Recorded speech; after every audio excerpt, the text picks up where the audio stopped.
Qızlar, bugün sizə çoxlarının düzgün hazırlaya bilmədiyi, amma mənim öz üsulumla hər dəfə dən alınan vermişil plovu və öz hazırladığım tuşonkadan xüsusi yeməyi göstərirəm.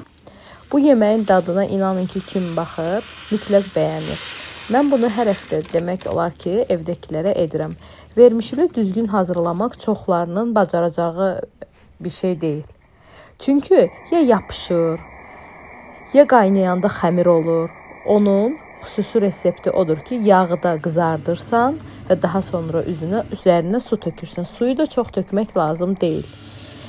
Digər tərəfdən keçirəm tuşonkadan olan xüsusi yeməyimi hazırlamağa.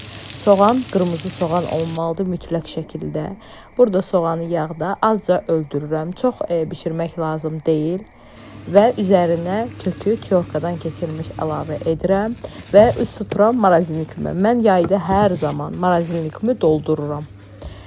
Pomidor, biber, yine yayda doldurduqlarımdan, biberimdən istifadə edirəm. Burada ədviyyatlara keçirəm. Raziana, istiot, duz, paprika, sarı kök, sarımsaq tozu və sumaq tökürəm. Sonda da sarı kökü əlavə edirəm və evdə yenə də hazırladığım pomidor sosu və bu da yenə evdə hazırladığım tuşonkadır uşaqlar.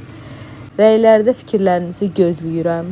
İnanın ki, hər birinizin rəyini səbirlə oxuyuram və hər birinizə cavab verirəm. Çox sağ olun.